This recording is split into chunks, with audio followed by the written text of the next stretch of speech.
This is It's Not In Your Head podcast with Dan and Juz. Dan is a doctor and Justine a pain coach. We've come together to find ways to manage complex chronic pain better for both patients and providers. Hey guys, welcome to another episode of It's Not In Your Head. I'm your co-host, Justine Feidelson, here with Dr. Dan Bates. Hey Dan. Hello, morning or afternoon, wherever you are. Depends where you are. If you're in Australia, morning for San me, Diego. Afternoon for Juz. Yeah, evening. We're into dinner Juz. time. Yeah. There's no better way. I'd rather spend a Friday night though. I'm half serious, but no, this actually doesn't feel like work, as much work as we put into it. And today we're going to build upon some of the things that we've talked about in earlier episodes, going all the way back to things like number needed to treat when it comes down to medications, and essentially how we're treating neuropathic pain.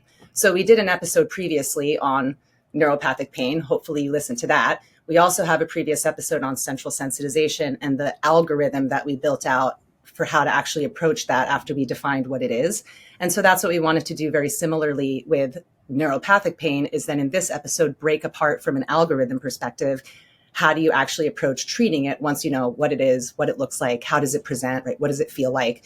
So we want to put those things together. And really, when you look at this is designed for a PCP or a primary care, physician to be able to sort through and help a patient work through what are the conservative options, right? What intervention things maybe can they direct them to, and what medications or other treatments may be available. So I deal with this a lot, right? Because of my personal experience and the people I work with complex regional pain syndrome, a weird, kind of rare, very intense pathology of neuropathic pain. There's also a lot of different, more typical presentations. For the purpose of this episode, we're going to cover a bit more of the general, more common, right, works for a lot of neuropathic pain or covers a lot of overlap. And then in future episodes, we'll be able to get even more specific in certain subsets and, more specific pathologies. But there will be a lot in this that applies to CRPS, that applies to trigeminal neuralgia, right, and other conditions that typically are hard to treat because neuropathic pain is difficult. Right, Dan? Absolutely. It is hard to treat. It's the hardest. But there's a structure to it. It's kind of interesting, actually. It's sort of, for me, having sort of developed this algorithm approach to it, I always found it difficult to start with. Now I find it quite simple because, you identify what the problem is and you start to work through the algorithm.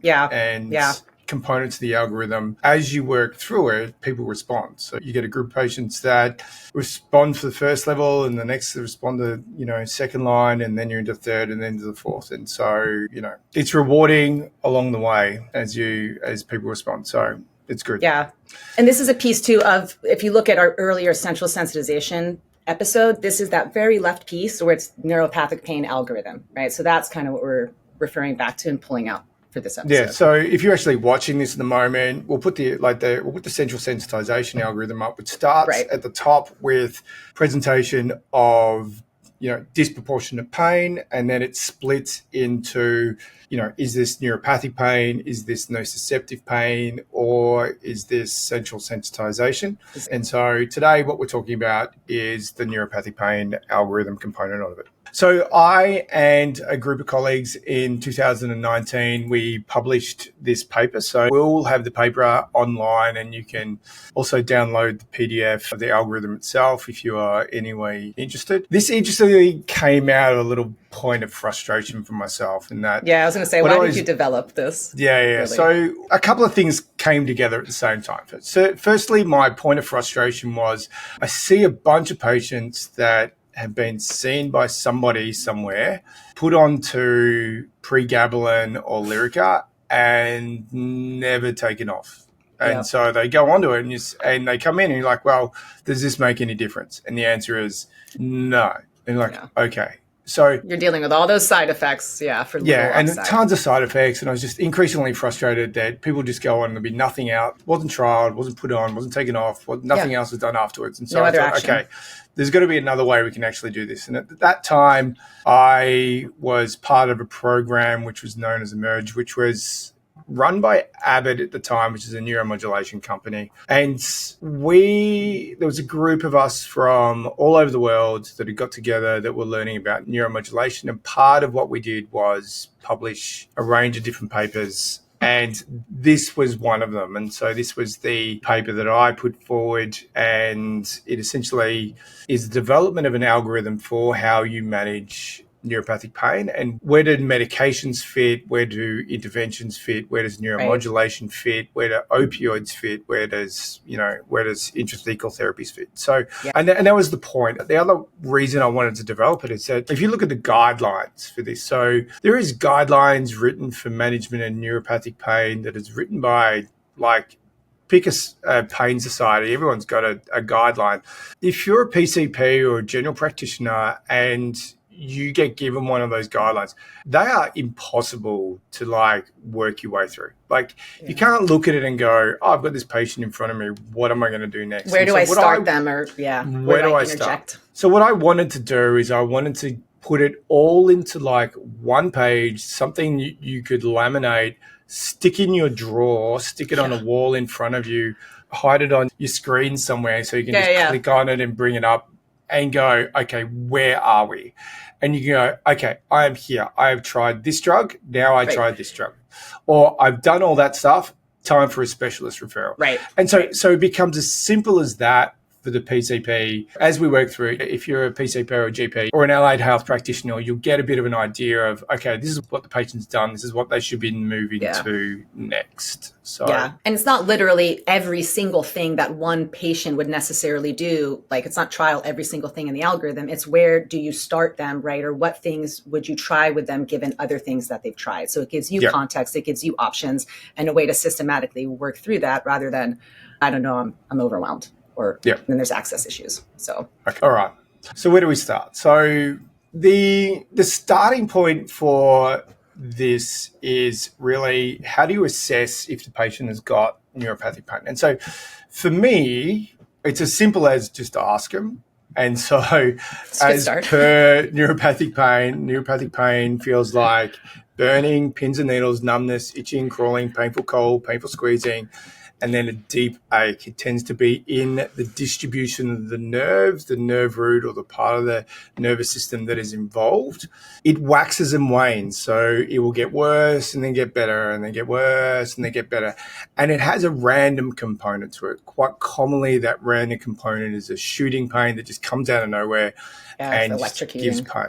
If the patient has the sympathetic nervous system involved, the sympathetic nervous system then brings in other symptoms. So they get abnormal swelling, changes in temperature of a limb or changes in area, changes in color when you get changes in blood flow in the area, and changes in sweating. And so they're really the things that you need to be asking or, at least listening for when you're taking a history. Now, that's one way, just ask, That requires a certain amount of time and knowledge base behind it. Now, the other way to go about doing it is giving the patient some questionnaires and getting them to fill them out. And so there's three questionnaires that you can look at. So there's the DN4, the LANS, which is the leads. I can't remember what the acronym is for.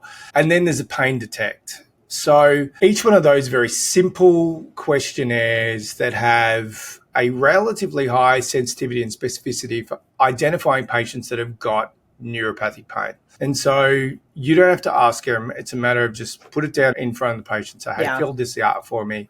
And that will give you an indication of whether the patient has neuropathic pain or not. And so between the simple approach of just ask and the structured approach, step a little bit further, which is, hey, I have got a feel around this questionnaire. Fill this out for me, particularly if you get them to fill it out in the waiting room. So they've come in and you can just peek at the number and you know where you're at.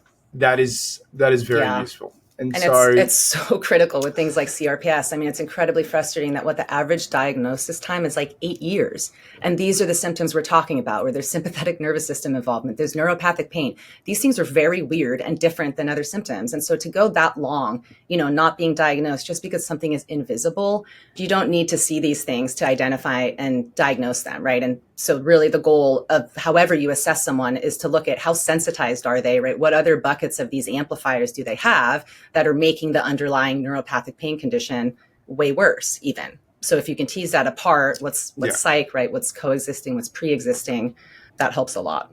And going back to the how do you draw your pain episode, this is also really useful. So what are you doing when you're drawing pain? So you're basically saying, look, you've got a key to start with. So that key, and we'll put this up again on the screen so you can just get like a little bit of scribbling for something that is either burning or aching or a broad type pain.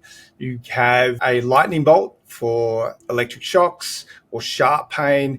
You can have little dots for pins and needles, and then you do a circle for numbness. And so if you're able to, as a doctor, take them through that process, and firstly you ask the patient to draw it, and then you get them to point to confirm it. And so that then allows you to correct for the patient's, lack of body awareness. Yeah, your brain mapping changes. Yes, this is like a real thing. Yeah. Yeah.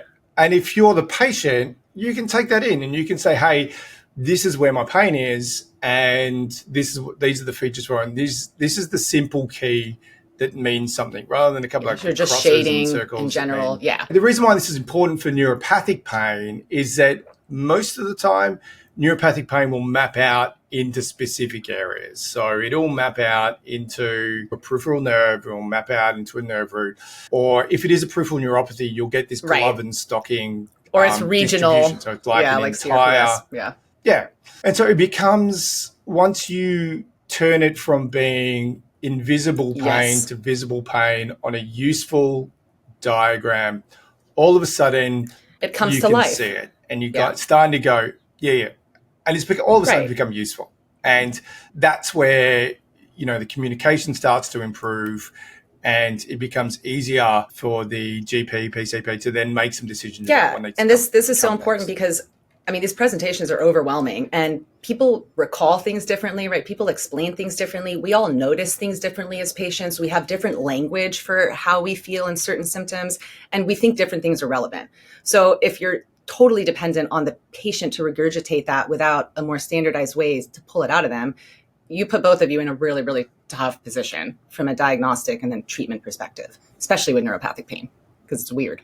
But it either follows the specific injury or it's a different pathology, and then you go from there. So once you've decided or you've identified that the patient has got neuropathic pain, there's going to be a range of consequences for that. So just run through what are the main consequences the patient will have because of their neuropathic pain, and how can we use them as part of our treatment strategy? Well, with neuropathic pain in particular, there's a really, really big mood component. So that's a big one: depression, anxiety, challenges managing stress. And the other two main ones are sleep and fatigue.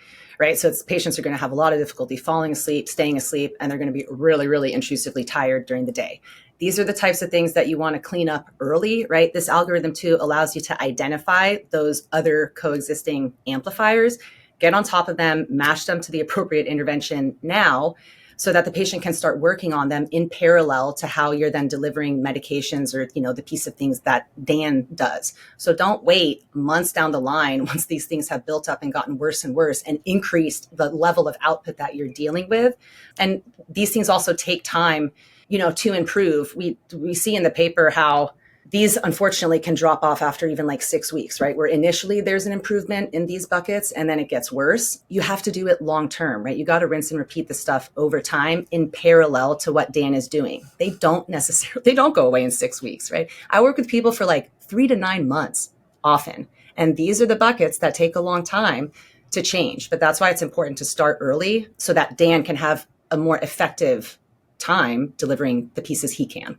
Yeah. And I think as the GP, PCP, when you're sitting there going, how am I going to manage this? There's the medication piece that we'll go into, but seeing that you've got, something like let's call depression or anxiety. So anxiety is a consequence of the pain, but it also makes the pain worse. And so you can see that you're taking out the amplification component of the anxiety, which then is a direct treatment of the pain. So without blaming the pain on that, you're not saying the patient's anxious, right? That the pain is a consequence of the anxiety. You are treating a component of their pain.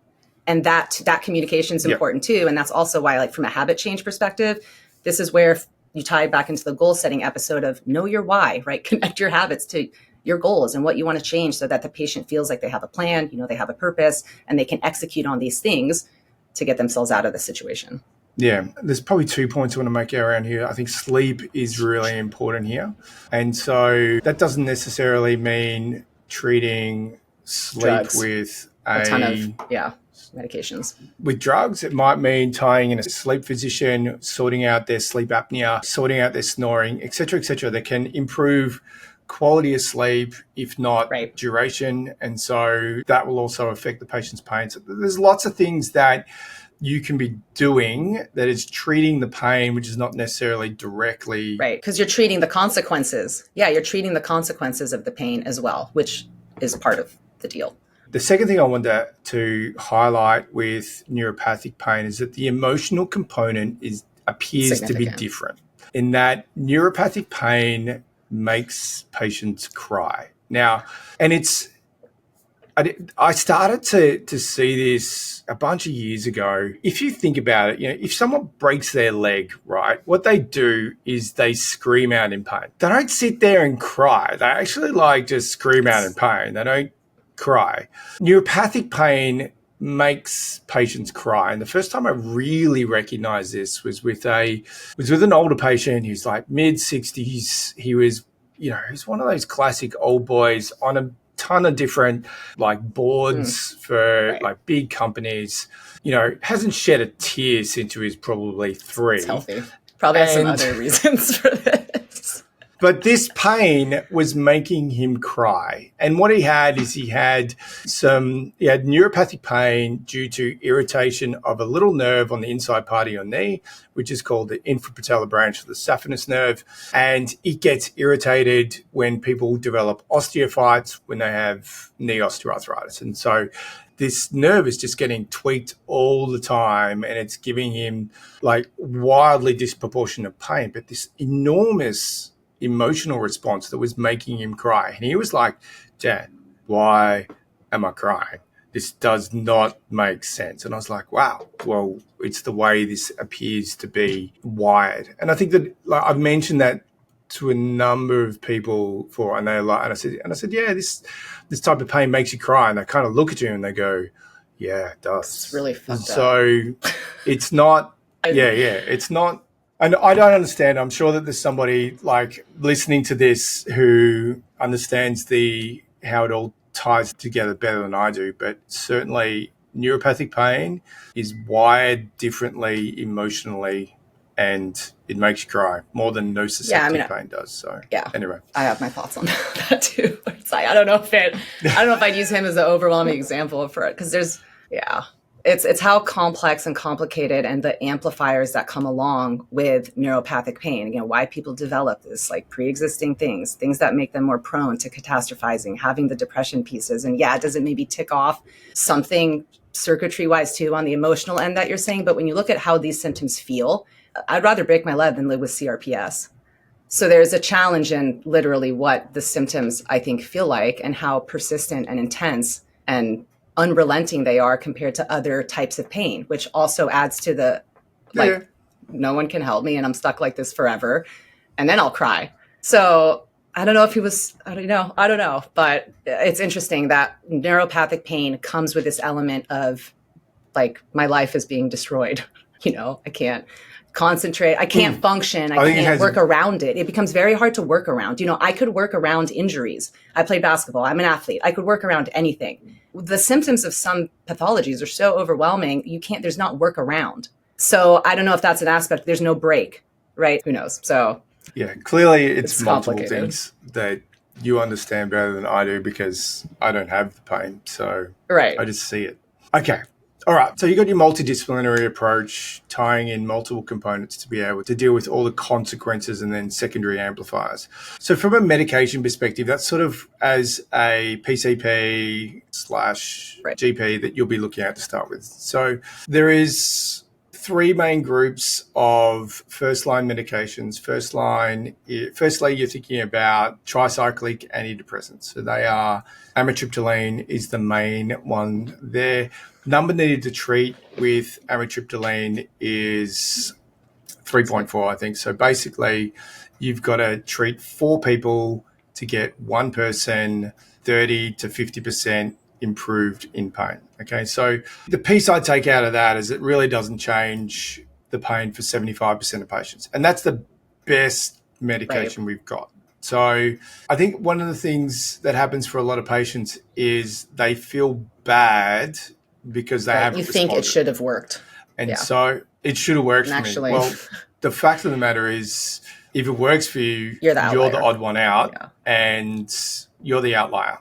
And it's okay. And then it's also okay to stop the medication, because patients will push on because this should work for me.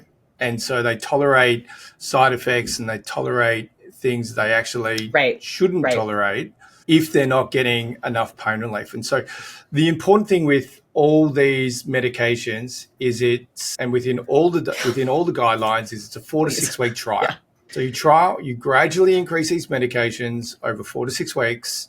And if they are effective, continue. If they are ineffective, then cease. And if the side effects outweigh the benefits, also chuck them. And that's okay. It's okay for the patient to do that. And you move on to what is next. And so for me, what I do is, amitriptyline first, and then you're moving on to duloxetine. So duloxetine, its number needed to treat is essentially 6 or 6.4.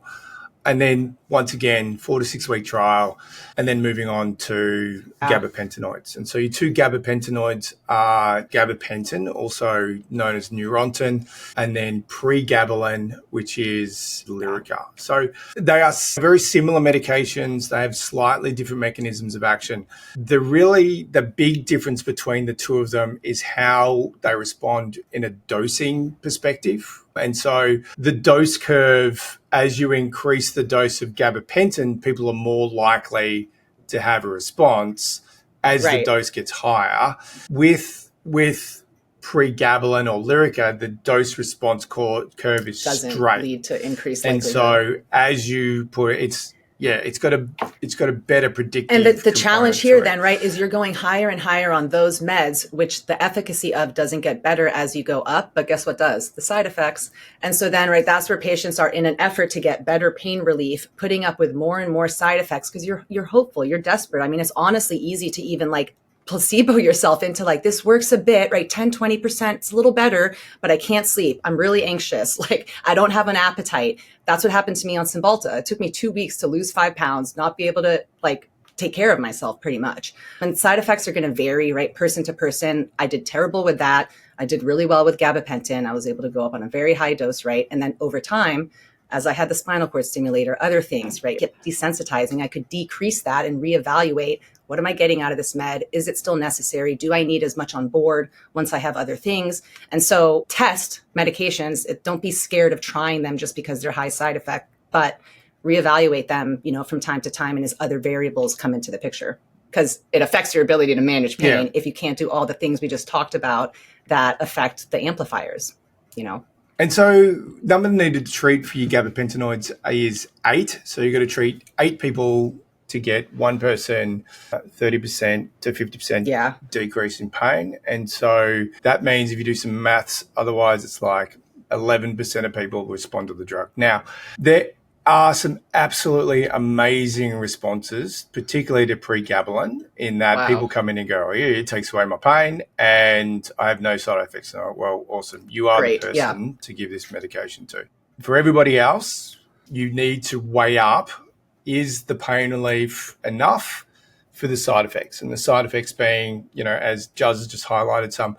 I think the two main ones that I see with pregabalin, weight gain and make it nearly impossible to lose weight, and then cognitive the brain dysfunction. Fog piece. So brain fog, that is for anybody who's unfortunately developed neuropathic pain and they have a job where they have to be very high functioning. I've had patients sort of in very high government levels that run major parts of government that have been put onto Lyrica. They lose their decision making. Because I was I don't want to lose my ability to be myself, which is what happened over all the TBI years, All the side effects, CEOs go onto Lyrica, can't make a decision. It's they're Dan, not taking this stuff. And so I'd put up with the pain and filter, downregulate. Right. And those are some of the choices where it's like, okay, if I don't want to deal with those side effects, there are other ways to dramatically impact your pain. But this is also where we can kind of segue possibly into, right, Dan touched on, what's the NNT to even decrease 30% of your pain with one of these meds? So very often you're going to end up treating people with multiple medications, right, or a combination sort of approach to increase the effectiveness. Yeah. So there's a couple of ways to actually think through how you're going to prescribe a medication. So what I do to start with is, if the patient's on nothing, I'll start at amitriptyline because it's the most likely thing that's going to work. However, by the time you've come to see me, that's unlikely. Someone's on something or a couple of things. So how do I then look at it? So the question I work through is, has the patient got difficulty with sleeping? Does the patient cry on me? Is it the emotional component, right? Is the patient already on antidepressants? So they're my three main questions. So if they can't sleep, I start with amitriptyline because it improves sleep. If the patient cries while they're with me and they're not on any antidepressants, we start them on duloxetine or Cymbalta. If they're already on one of the antidepressant type medications, then we start with the gabapentinoids. I personally start with gabapentin first because it's easier to take people off. Lyrica or pregabalin is harder to get off, particularly after you've been on it for 12 months at 300 milligrams. That's a solid, that's difficult to decrease. So that's the other way you can approach it, which is probably a little bit more practical rather than just working on an NNT type basis. And then the next thing is then when you're then looking at is then second line therapy. And so second line therapy is when you're then starting to get into the addition of combination therapy, which Juz just alluded to. And if you look at the data, you know, for diabetic peripheral neuropathy and most neuropathic pains, at least 45% of patients are on multiple medications. And so combining these medications to see if they have an increase in efficacy is really the way to go. 50, 60%, right, pain relief for 40 is very different than 20. Like that's significant. Yeah. And look, of course, there's two things that take place when you combine medications. So firstly, you get a increase in side effects. So that's the main thing. So if you get a improvement in pain, if you're getting increase in side effects, one of the things that it may allow you to do is you add in some gabapentin in combination with amitriptyline, which may allow you to drop the amitriptyline dose. The one with more side effects. And possibly, maintain your pain relief with lower level of side effects. So that's kind of the way that all the data sort of plays out. And I think this is the nuance that lacks from so many patients that I see, right? I clean up the mess too as best I can after they've tried everything, right? They've exhausted all options. They've been on all the stuff and they've been on it a long time, oftentimes. So. Yeah. And unfortunately with these as well, they don't give you 100% pain relief. So I was having a conversation with the patient yesterday, which was around, I've done all this stuff. I've still got pain. I said, well, this is neuropathic pain and these medications are not. It's just like a stimulator. It takes away 40, 50%, right? What are you left with? What are the other pieces of your pain and why? So within second line management as well is, at least in the guidelines, and you read through all the guidelines. So interestingly, although this is pretty much my algorithm, there's stuff in it that I don't actually do. And so that's one of the uses, tramadol. So second line recommendation is tramadol. Tramadol is an opioid medication. So it's a weak opioid and it also works similar. It has a mechanism of action, which is also an SNRI, which is the same as duloxetine. The other name for duloxetine, the main one is Cymbalta, and deeper, a couple of other commercial names. So I don't really use a lot of tramadol because lots of people it causes nausea on, particularly for older patients. It increases their risk of falls, and I am not cool with increasing risk of falls. And it also, particularly in older patients, causes more cognitive dysfunction. So I rarely use it. The other thing is that because of its mechanism of action, where it's an SNRI, it interacts with duloxetine, it interacts with other antidepressants, and so you have an increased risk that you get this condition called serotonergic syndrome. So serotonergic syndrome is it serotonin storm? Yeah. And so it presents with extreme anxiety, hyperreflexia. It's ugly. So at the end of the day, I try pleasant. And very highly do not recommend serotonin storm. That's not fun. I have not. Not good times. We haven't. No.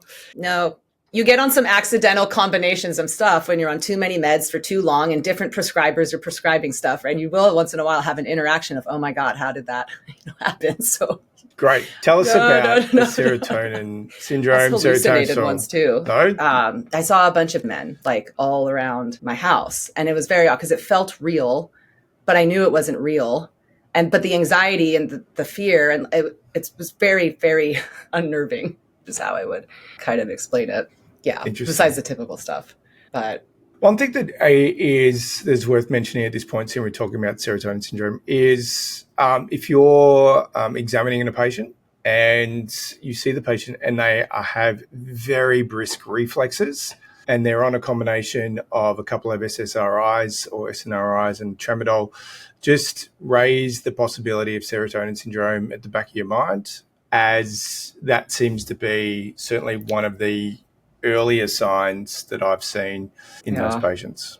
If something is more local, right, if you have a peripheral sensitization and maybe you don't want to approach it with a medication that affects everything system-wide, what are some good topical, solutions or things that are a little bit more local from a treatment perspective? Topicals, interestingly, don't fall into any of the guidelines. We put it into this algorithm because a lot of us use them even though they're not, inverted commas, evidence-based. And so the data around them is relatively low. And the reason why that takes place is because, to run a randomized control trial on topical amitriptyline, for which there's no one's going to fund it and no one's going to make any money out of it. And so then there's no incentive. So the data level is low. However, the risk is actually quite low with using these things. So what we do is we use a combination of amitriptyline, gabapentin, and ketamine as our main go-to. We put in a thing called lipoderm.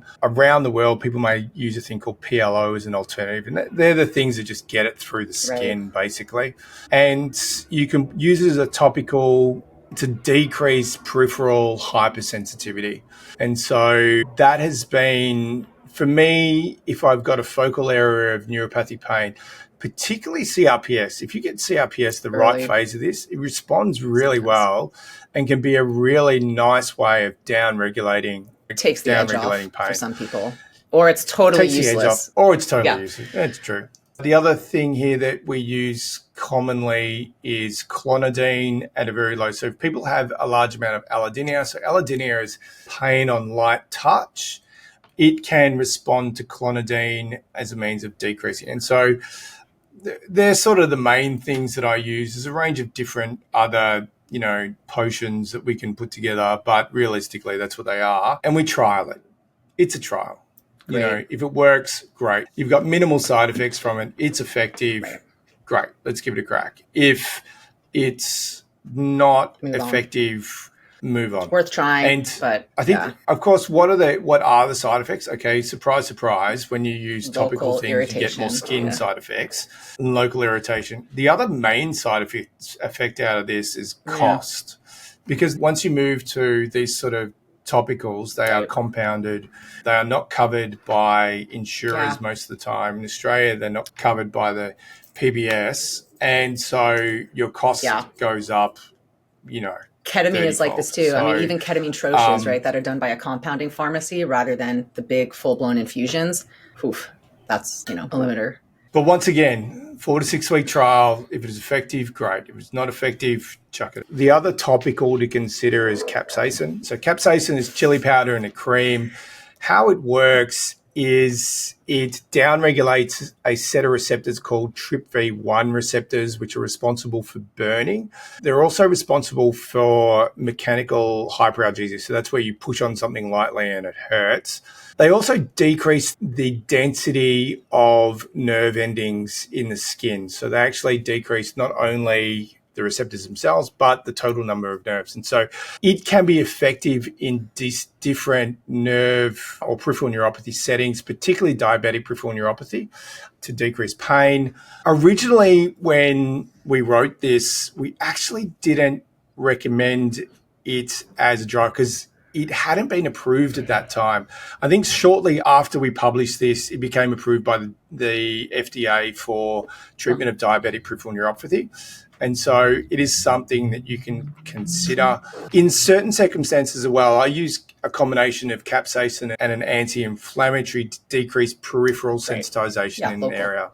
So that can be quite effective at decreasing the sensitivity. Yeah, like it shaves off the allodynia component, right? It shaves off one of the intrusive symptoms. Yeah, it shaves off the hyperalgesia on pressure or punctate hyperalgesia. So when you lean against something, you lie on something, it hurts. Not so much clothes. So clothes... Less allodynia, so slightly more different. With the capsaicin? Okay. Yes. Because they're different. So what is it affecting? Because they're different, yeah. So because even with the stimulator, right, I think about like what symptoms is it affecting? What is it leaving over? It'll decrease that stuff. So interestingly, you can use it and a patient will say, oh, my pain hasn't changed, but I can lay down better. Or if I lean against something or if I knock it, it doesn't hurt as much because it's just taking out that superficial hyperalgesia. All right.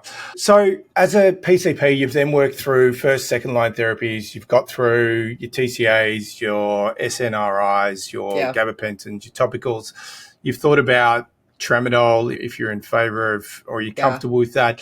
And you've then worked through combination therapy. And so the patient then is not responding to therapy. And so that's when you're looking at a specialist referral at that point in time. A specialist referral is going to involve, obviously next steps. There is then medication-based therapies and then there's interventions themselves. And so from a medication perspective, you are then thinking about other SSRIs. You're then looking at other anticonvulsant type medications. And so that's where you get your lamotrigines, your tegratols, your topiramate, your carbamazepines. So carbamazepines obviously has quite a strong role in trigeminal neuralgia. And then moving into ketamine. So I'm a sports physician, okay? So I deal with back, necks and joints. And as a result, I don't do tons of medication stuff. I use a little bit of ketamine, but I refer all my ketamine infusions out. And I essentially, I don't think I've ever prescribed lamotrigine, topiramate, sodium valproate. I refer that out to a couple of my pain specialist friends and say, hey, do you think there's anything else in here that's worthwhile? Given what else they've worked through. I don't, and I've never looked up the data. I have to look up the data for what's the number needed to treat for lamotrigine. It's like, for pain. I'm going to get, we know the gabapentin and Lyrica are 8. Lamotrigine's going to be less. It's got to be probably 15 plus. And so the odds you're getting into at that point it's tough. are starting to get really low. And I think that's where it becomes really important that you trial something and then you get off for it again. And it's important if you're listening to this as a PCP GP or an allied health person, and you've got somebody that's on Tegretol or sodium valproate, that's the drug that people get put on that they stay on forever. And just ask the question, does this make any difference? No? Okay, well, let's maybe get you off it. And because if you don't need to be on it, get them off it. And ketamine falls under this bucket too, right, Dan? As far as your specialist so ketamine, I refer out for my ketamine infusions. One of the things about this algorithm, there's a criticism of it, is that we didn't really focus on the role of ketamine in the management of neuropathic pain. And the way this was really developed was really to look at what was taking place in the guidelines worldwide and what's accepted management, and how does that fit, and how can we provide that to a PCP GP environment. And this because ketamine's not in those guidelines. You know, we do use it, but it doesn't sit as a strong point in any of the guidelines. And so now we need to review this. One of the other authors reached out to me the other day and said, hey, we need to redo the paper. So there's been some new German guidelines released, and there's been bits and pieces. I think the Spanish have released some stuff again recently. So we need to update this paper, which we will do. And I think as part of that, we will add in, you know, okay, where does ketamine fit? Even if it's not within the guidelines as such, you know, what's the data around it? Because it is a hole in this paper. And how can it then be more standardized? But yeah, for the purpose of this episode, right, the more common overlapping pieces of treating neuropathic pain. And then when you have specialized situations like complex regional pain syndrome or things where there aren't better options, right, you've exhausted all stuff, then it becomes a different discussion. So we'll kind of leave it at that for this. So within a specialist referral, we're also then looking at what is the interventional component that you can be looking at. And so within the interventional component, there's going to be particularly use of epidurals. There is then use of pulsed radiofrequency. So pulsed radiofrequency is a technique where you place the needle next to a nerve, you create an electrical field around it, and it alters nerve function. It doesn't damage the nerve, it alters function. When it alters function, what it's actually doing is it causes genetic changes that increase the release of anti-inflammatory factors and decrease the release of pro-inflammatory factors. Now, at the time of writing this, the data around it was, it's okay. Certainly, there's been some new evidence recently that support it within the use for nerve root compression at the cervical spine, nerve root compression at the lumbar spine.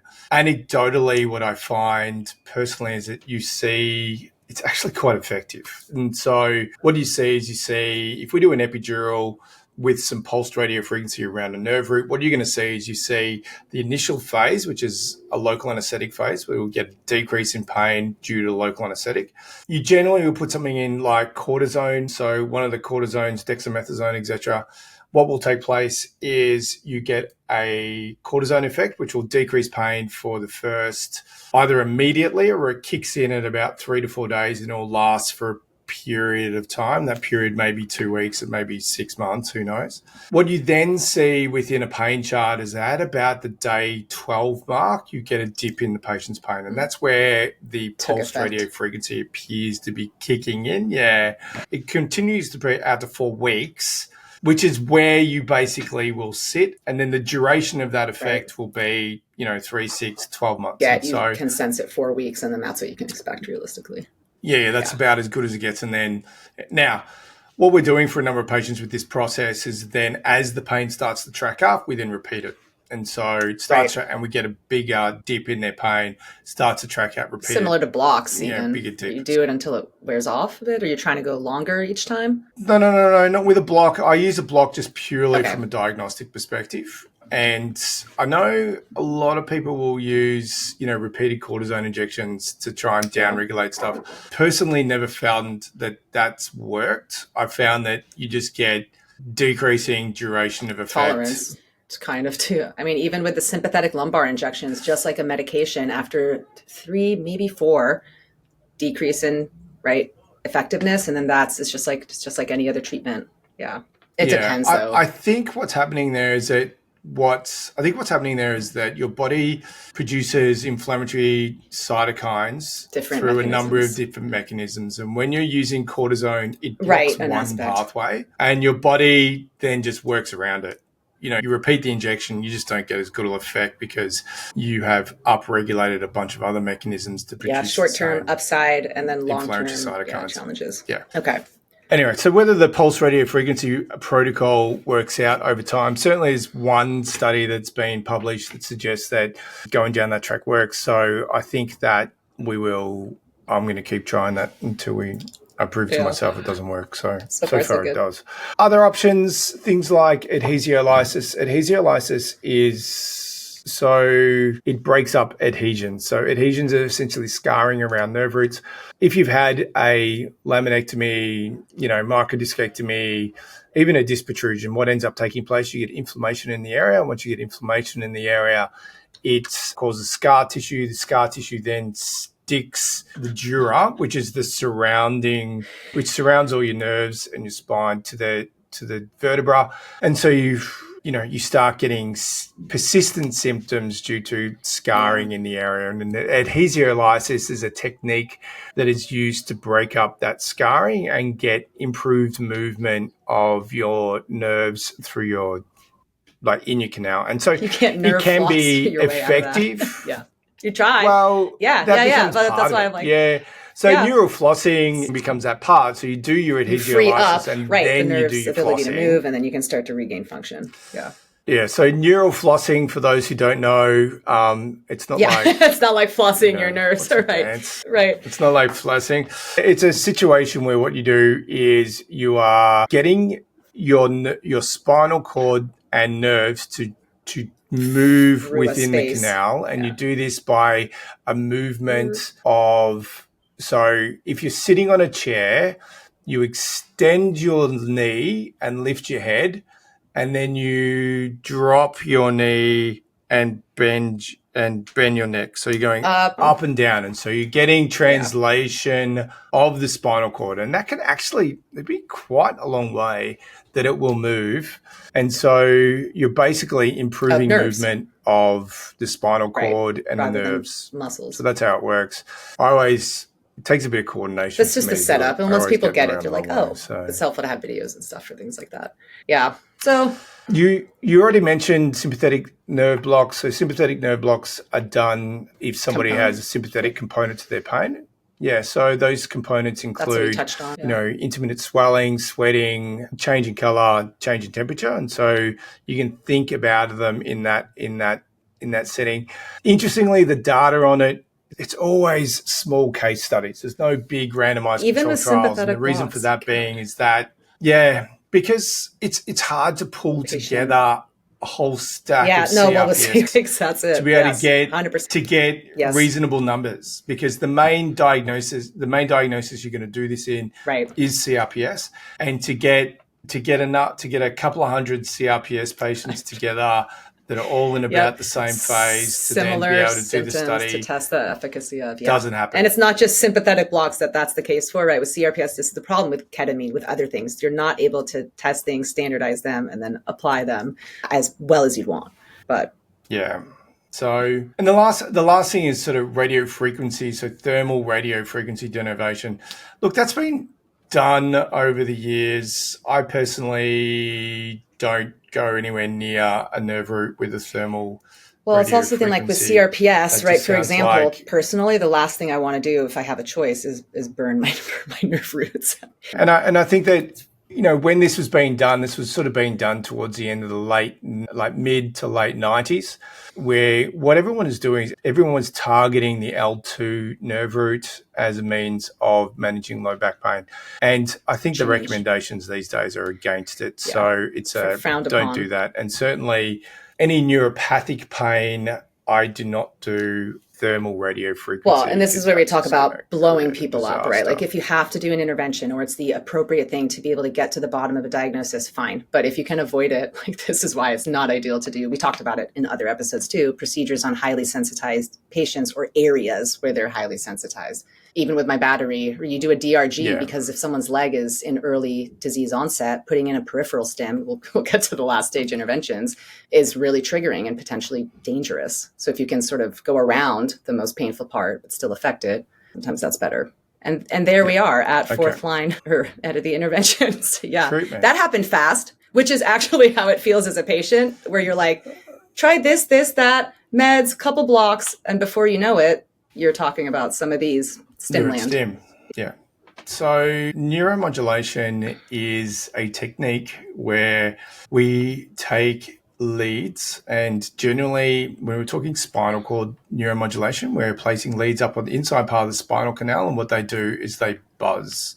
And when they buzz, they will interrupt the signal going from the injured area up to the brain. So I think that's the easiest way to understand it. Now, you can place leads at the back of the spinal cord. You can place leads over nerve roots, as Justine has alluded to, and she has a dorsal root ganglion stimulator. And you can place leads out in the periphery, which is essentially close to the nerves that are causing the pain, and in an attempt to downregulate. Which ideally would be better because you're closer to it, right, Dan, if you can? Or at times like with the DRG, though, there's better efficacy for CRPS. So sometimes you go with that because it's possibly more effective, even though it's more invasive and further. Right. It depends. No, the answer is it depends. Yeah. No, there's no comparative studies that I'm aware of that have looked at spinal cord versus peripheral stimulation. All the studies that are done are either spinal cord stimulation versus standard of care, which would just be, rehab, just all the stuff beforehand, or it's spinal cord stimulation with the new waveform, so the special source of how it buzzes versus the old stuff, and which is the way that you. And there's a lot of criticism that there's no placebo, there's minimal placebo sham trials within STIM. The reason why that takes place is that the FDA essentially says, no, you've got to compare it against the current therapy for us to approve it. And so you're looking for superiority, or the intention is different. Non-inferior. Yeah. They're looking, so the FDA is trying to say, well, is this treatment as good as it's not comparing between treatments, it's comparing between standard and that. Yeah. Yeah. So that's where things end. So, the conservative world becomes, there's no placebo controls. But the FDA goes, no, we don't want placebo. What we want is is this better than what we've got at the moment? Because if you don't do that, we won't register your product. And so all the companies who invest their hundreds of millions of dollars into this stuff are then left in that position. So that's really the way. And that's the piece that's been really challenging for patients to tease through, right? What's the best option? So neuromodulation. So the question there is then, what's the indication for proceeding with neuromodulation? So in this setting, what you're looking to do is you must have, number one, neuropathic pain. And then number two, you need to have failed all the above therapies. So you want to have incomplete pain relief or inadequate pain relief with conservative measures and other strategies. Now, the process of doing neuromodulation is in most of the world, although not in the UK anymore, but in most of the world, what we do is we do a trial first. Yes. So this is a test where you will place the leads at the target site and they come out of the skin. You stick them down and you plug them into a box and you walk your around back is like for a taped week. up because the lead is in your spinal cord, but there's no battery attached, like it's externally attached. So you're just kind of patched up and walking around with this very awkward tape job while you're trialing it. But yeah, it's great that you can at least test it. And so you're looking to test it. And so you're looking to test to see if you get an adequate amount of pain relief. And so what the guideline suggests is you need at least a 50% decrease in pain. And if you have a 50% decrease in pain, the recommendation then is to go on to an implant. And so the implant is, once again, you put the leads back into place and then you tunnel them under people's skin and you put in a IPG. So the IPG is a combination of the battery and the neuromodulator in itself. And it is the thing that makes the leads buzz. The battery. Yeah. And so in broad terms, there's two types of IPG, one that is rechargeable and one that is non-rechargeable. And so non-rechargeables are essentially that. You put them in and away you go. And so they will last about, depending on how much you use them, like I think round numbers, you can think they're going to last 5 to 10 years is the estimate I got. So 6 to 8, 5 to 10. Yeah, so I sort of think in that sort of 6, 7, 8, you can actually get a good understanding of how long it's going to last based on how much energy you're using. Clearly, they are not the same technology battery that's in our electronics, in your phones. Yeah. So this is some serious tech that's being used. And you're also using much lower levels of electricity, of course. So it does last a long time. After my surgery, you can't shower for 12 or 13 days. And I do remember having this funny fear of what if I get electrocuted? Obviously, that's not going to happen. Water with the wires is this funny little Yeah, because it is an odd feeling to have that internally, but then you get used to it on some level. Yeah. So the next piece in there is then rechargeable batteries. So rechargeable batteries are as they sound. You recharge them. You use like an RF recharger. So you put a little pad over your skin. Yeah. And you recharge depending on what you're like on the device between every day and then probably every 2 weeks. So I have some patients that will recharge every 2 weeks, some patients that will recharge every day. Yeah, it can be annoying. And so it can be annoying. Interestingly, over time, people seem not to care that much. It's kind of all the companies will argue about, charge burden, blah, blah, blah. But I think that most people just get into the groove and it just becomes a part of what they do. Yeah. I don't have people that come to me. I've never had a patient that's come to me and said, I am sick of charging this thing. Oh God, I have had patients. Like you can, because sometimes there's challenges with like the contact or it charging effectively. So that's side effect wise. Okay. I see that differently. I see that's a favor of charging, and so that just needs to be fixed. It's a problem, but not if they've got ongoing successful charging. Yeah, you can they get don't in come a and routine complain about it. However, I have had patients say, if we have changes stimulated from rechargeable to non-rechargeable, they're always happy that they go to you set it and forget it. It's kind of like it is a burden. It is a burden, but people. Well, I was going to say the challenge, though, too, with stimulators just in general is none of the burden is tracked, talked about, studied, or typically well understood. So you put up with the frustrations because the pain relief is worth it. I would rip this battery out of my body as fast as I could if it didn't help my leg a lot. That's the truth. Exactly. And that's sort of like, and it's like a medication though. I think you sort of see what's the benefits and burdens. Same. Like I am comfortable to accept the fact that this makes me feel drowsy in the morning because I get 50% Same with, I will develop other compensations and weaknesses and issues because it's a different, less stinky bag of shit. And that's the truth. You're trading one bag of shit for a different bag of shit. And, we talked about like, what's the criteria when you get to this point? You've exhausted everything and you cannot imagine living the rest of your life like this, right? When I got to this point, I still would have happily amputated my leg if a doctor would have allowed me to, or if I had that opportunity, no question. So then it's worth the risk, right? If someone is not in that position, this isn't what you'd want to trial. So the risk reward becomes a different calculation as you've exhausted other things and you're in a more unfortunately desperate position. And then the caveat to that is, these aren't necessarily forever. Like you can use them for a number of years, regress the disease, right? Get a lot better. Maybe you take it out or you decide, you know what, I don't want to live with this thing. You can take it out. It doesn't feel like that when you implant them because you go from trial to permanent and there's a reason you're doing it. But, with me too, having lived with mine for 3 years now, I'm one of the lucky ones. I haven't even had the complications that are typical. It's just really affected how I move and have adjusted to living with a device. You can reevaluate this too, just like medications even after some time. And maybe you, again, earn the freedom to reevaluate some of these options.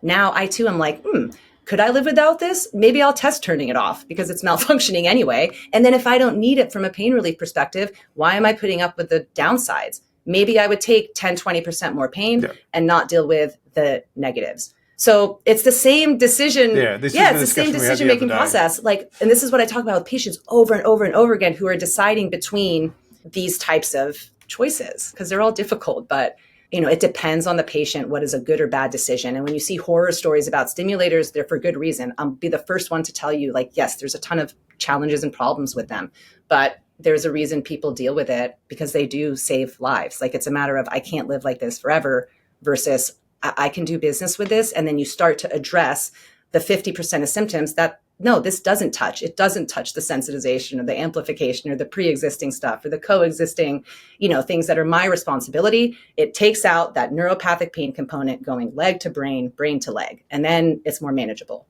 And that's kind of the decision-making process. It's not easy, but it's kind of simple if you can look at it all in front of you, thanks to an algorithm like this, really. I think that for me, there's sort of, where the guidelines say, you need 50% pain relief to be able to go onto an implant. For me, I'm always looking for 80% plus. Would be better. I also, during that period of trial, we want to be able to see a number of things. So we want to be able to see that ideally the patient has a decrease in not just their the pain medications. relief, it's the other pieces. So they have an improvement in their mood. So we track mood during this period. They have an improvement in their sleep. And ideally, they have an improvement in their social. You can do a little more. Like their social environment. So they can do something like, I went out to dinner with my partner, or I went out or I saw a friend that I normally can't do. And I did this while I had the trial. You know, for the patients that are still able to work, that they were able to continue working, and they do it, you know, more less distraction. You know? So it's not just, once again, it's not just a decrease in the ouchie bit. Okay, I decrease the ouchie bit, great, but we have improvements in, you know, mood, medication, functional status, social capacity. Like that'll affect mood. For me, and you're right, there are some downsides of neuromodulation, but the ability to do a trial, okay, and look, and if you think about this, okay, the average time it takes for somebody to get to neuromodulation is 14 years. So you've had 14 years of neuropathic pain or whatever for like same with CRPS. 14 years. By the time you get there, you have exhausted everything, and pain is generally still that 6 to 8 out of 10 on average. What we are asking of this device to do in 7 to 10 days is give 80% pain relief, improve mood, decrease medications. We're asking for a miracle and out of it. Expect a miracle. That's what we're asking for. And so, and I think that is, when you put that up against, what are we asking from amitriptyline? What are we asking from, well, we're asking for anything. A 30% decrease in pain. We're not asking for anything else. We're just going to say, and we accept side effects, with that, and we accept the side effects. And so where there's lots of criticism around neuromodulation, I think we are asking to be able to move from a trial to an implant. You've got to we want to see substantial changes in multiple aspects of your pain. So certainly I want to see that. I these days, if someone only has a 50% decrease in pain, I'm very reluctant to put in a neuromodulator, because when you get to 12 months down the track, they will, the difference is less. The patient is unhappy. And it's more the downsides for less of the upsides, because it's not as dramatic of a contrast. Yeah. It doesn't go as well. So you really need to be, for me, I like to see that 80% pain relief plus as a decrease in the ouchie bit plus all the other components to be able to go forward to an implant. And it'll depend on someone's context and other things, right? Are you someone who's going to get 80% pain relief in the pathology? Like, these other factors affect that. But that's why you try it. That's why you get to do the trial. The other point that you just raised, and there's 2 points I want to focus on. Firstly, you can always pull it out. So that's sort of what, like at the moment, we're seeing this discussion, particularly in Australia, about, there's all these explants. Well, actually, you can't explant a spinal fusion.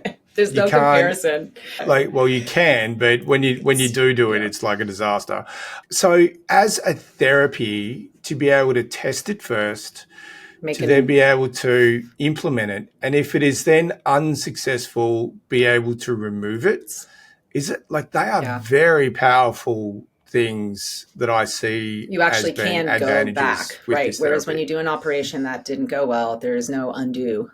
Correct. Yep. Yeah. And so, and I think one of the other things I'd like to highlight at the moment, because we're in this whole thing. So in Australia, there's a whole negative sell on STIM at the moment. There's certain people claiming 40% complications rates. And I think that if you actually look at the real data is there's a complication rate of 3.4% as published by the TGA. The other thing that they quote is a serious complication rate of 520, I think. 520 serious complications. But what they forget to mention is the denominator. And so over what period of time? So that's, 520 reported serious complications out of 26,000 implants over 7 years. Okay. So that's the bit that gets left out. So we've got a manipulation of how the data is being presented. Of that 520, some of them, the serious complications, the need for going back to surgery. So in certain circumstances, what takes place is that if people fall over, the leads will move. If the leads move, sometimes you've got to reposition where they are. So we try and program around them. It is one of the downsides. So lead migration is a downside, but it's unfortunately just one of the things we need to do to improve. It doesn't mean that therapy doesn't work. It's just that it stopped working because the leads moved. The other one that was highlighted in this was the patients get pain afterwards. And so one of the complications of neuromodulation, particularly you can get pain over the site of the battery. And pocket pain. And so 30% of patients get pocket pain, and of the 520 patients, 110 were reported to have pain. So I'm going to bet you the majority of that was pocket pain, although it's difficult to pull out what it actually was. Well, and that, interestingly, there's a therapy that I've been using for that these days, and so which is the use of 5% glucose. So back in 2010, somewhere around that, John Liftoff, who's a New Zealand physician, had been using 5% glucose to treat tendinopathies. And so what happens with the tendinopathy is you get very sensitive around the tendon. It's really sensitive to treat. And he was using the 5% glucose to downregulate that sensitivity. And what they hypothesized is that you had upregulation of TRPV1 receptors, which give that hypersensitivity to touch and the burning sensation. This really sucks, for example, if you have to charge your battery, right? I have patients who develop this. They have issues with pocket pain, and then putting anything on it really is uncomfortable. So stuff like that. Yeah. So back in the day, I had used a bit of 5% glucose, but to be honest, it felt like, voodoo medicine, and I didn't really like using it. So I drifted away from the voodoo. After that, they went on to do quite a large number of studies, and most of the studies have been done in carpal tunnel syndrome. So carpal tunnel syndrome is where you get compression of the medium nerve at your wrist, and it gives you symptoms into your hands. And so there has been so many randomized controlled trials now looking at the use of 5% glucose in carpal tunnel syndrome that it's made it into Harrison's textbook of medicine as one of the main treatments for carpal tunnel syndrome. And I was recently chatting with a friend who had suggested that they'd had success with platelet-rich plasma with treating pocket pain. And I thought, that doesn't make sense to me, but I'll give it a crack. And I didn't find that it was successful, but it did spark my memory around 5% glucose.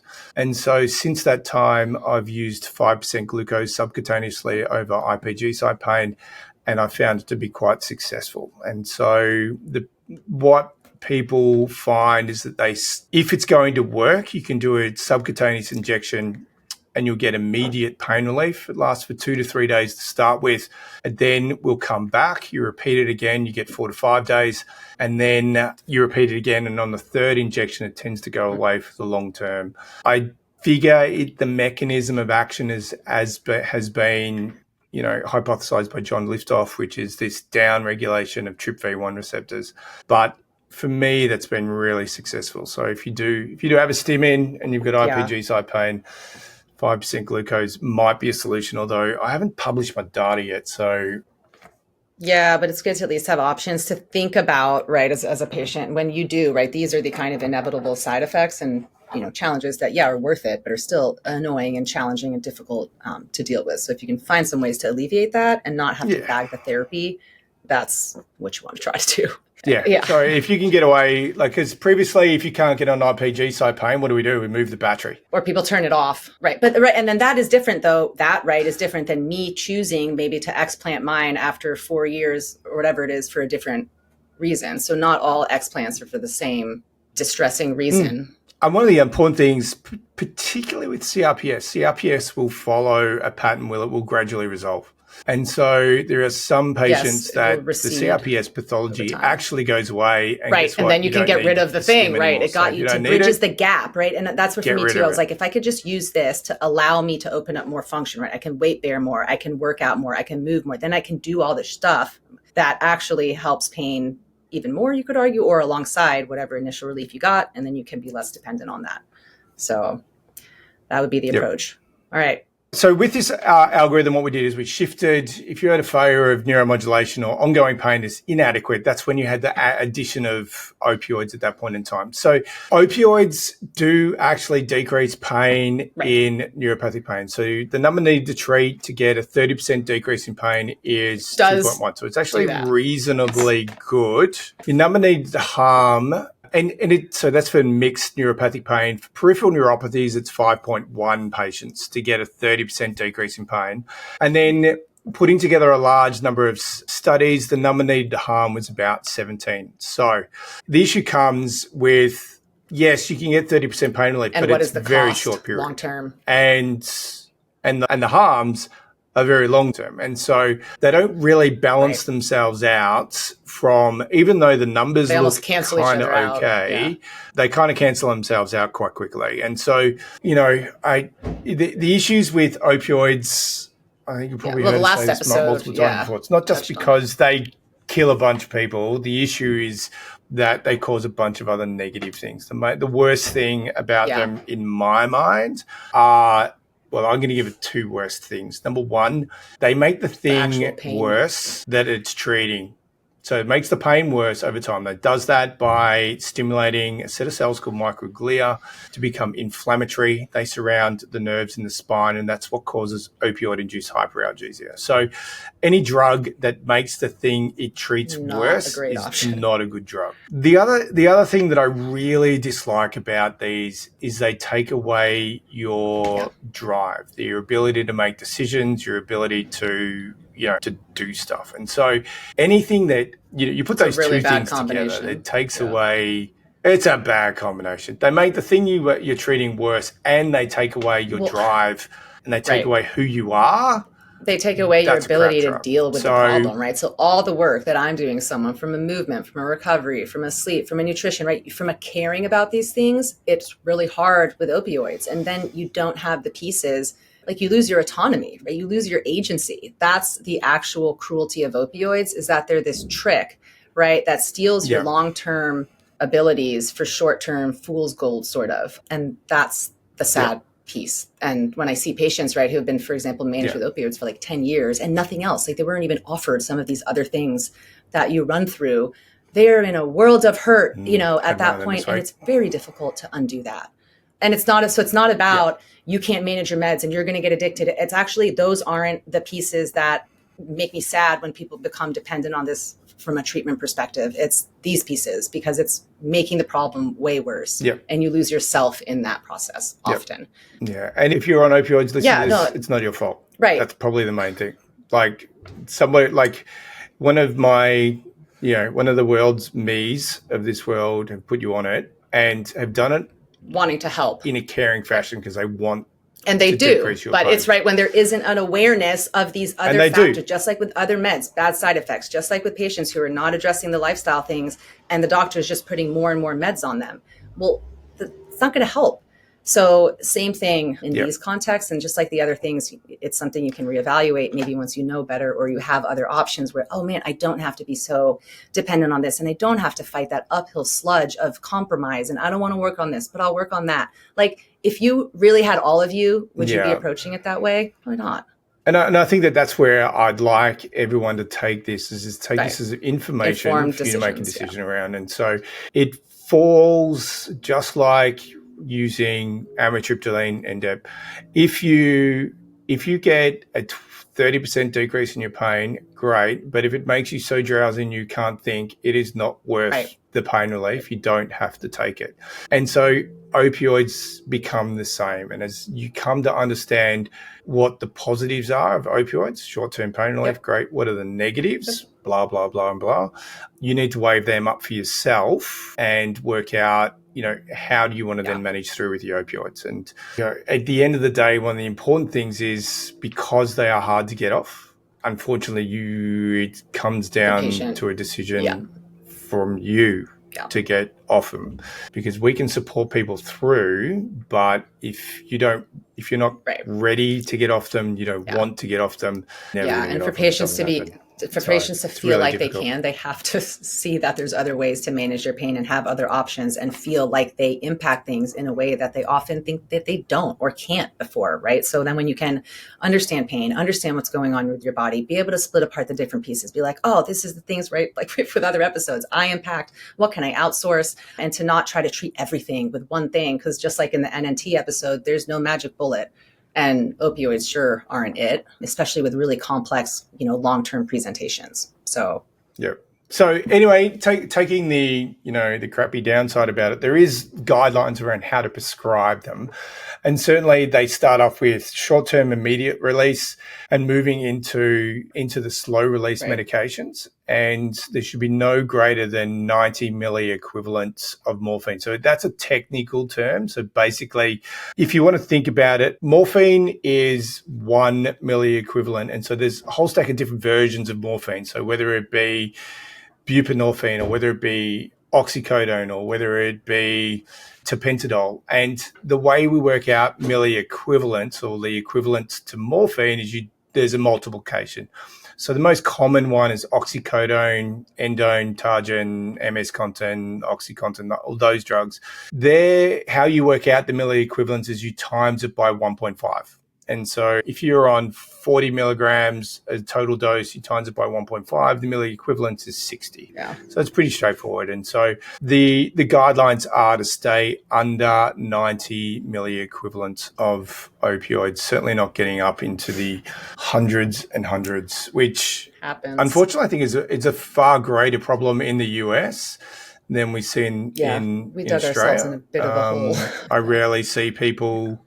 Yeah, I rarely see people with taking hundreds and hundreds and here too, it's the being so. On it long term, because you're just left with that. That's the treatment option, and goodbye and good luck. Be well.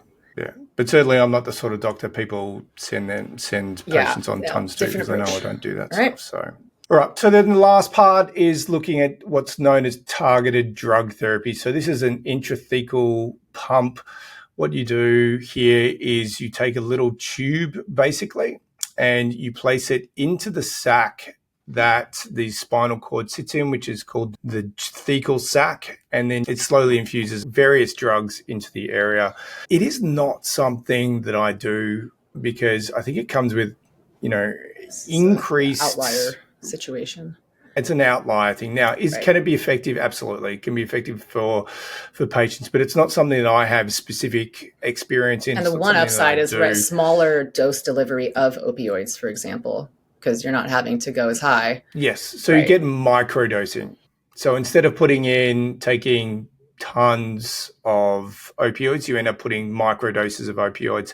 And the other medication that's approved at a FDA level is ziconidide, which I actually don't have any experience with. So I've never prescribed it, and I don't do pumps. So I think I've only got one patient that's got a pump in, and I don't think she uses it anymore because we put in a STIM as an alternative. Do you explant pumps, or do they? I've not explanted a pump. I would refer that off to a pump doctor that explants pumps.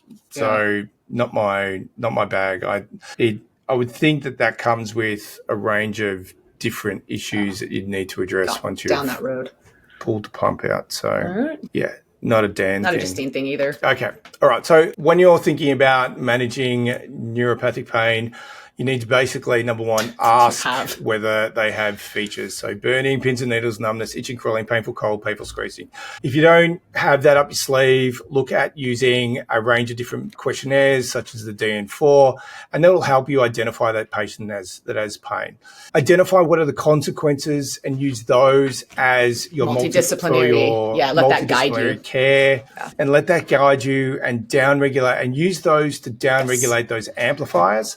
And from a medication perspective, gradually work through. And so you're looking at a 4 to 6 week trial of medications, whether that and starting off at maybe something like amitriptyline, then into duloxetine, and then into your gabapentinoids. You can think about topicals for focal areas of neuropathic pain. Then you're moving into combination therapy, and then into specialist referral for more, more of those complex, less outlier drugs that don't probably work as well. Ketamine probably falls into that bucket as well. And then you're looking at your interventional and just rarer side of pathologies are going to end up being referred out more for more specialized treatments. Yeah. After that, you've got neuromodulation where, failed therapy beforehand, moving through with a trial, except for in the UK where they're not doing trials anymore. Really? And, the benefits obviously. Oh God, so we the can't reason there is that. Like, what? Wait, what? No, that's very quick. No, very quick. Wow, I'm a patient. No, the way it works, 80% of patients will have a positive trial. So if you have such a high success rate and a trial costs, a trial in Australia, the leads will cost, let's round numbers, $6,000 each. So you've got the $12,000 for the leads, and you've got theater time, anesthesiologist. And blah, blah, blah. So you're probably looking at 20 grand to do a trial. So then what you're then rolling into is that, well, if 80% are going to work out, why don't you just put it in and pull out the ones that don't work, and it works out better financially. Yeah, it's logical. So it works out better financially for the NHS. That's interesting. Which makes sense. So I get it. I like the way we do it though. And then if you've still got ongoing issues, low dose opioids with no greater than 90 milliequivalents, but I'd like to have 0 milliequivalents generally. And then intrathecal pumps, which is a very specialized area, which you can then look at if that's where you need to go. All right. That is the algorithm. Neuropathic pain. So now you got an episode on what is neuropathic pain, got an episode on how do you treat it. Okay, thanks a lot for listening, guys. We will see you next time. All right, see you later. Thanks for listening. Clearly, this is a podcast. It's for informational purposes. It's not a consult, medical advice, or the practice of medicine, and it doesn't form a therapeutic relationship. If you feel the information might be useful for your situation, before applying it to yourself or others, you should speak with your doctor or your treating clinician. Do not delay in seeking a diagnosis or treatment, and applying the information is at the listener's own risk.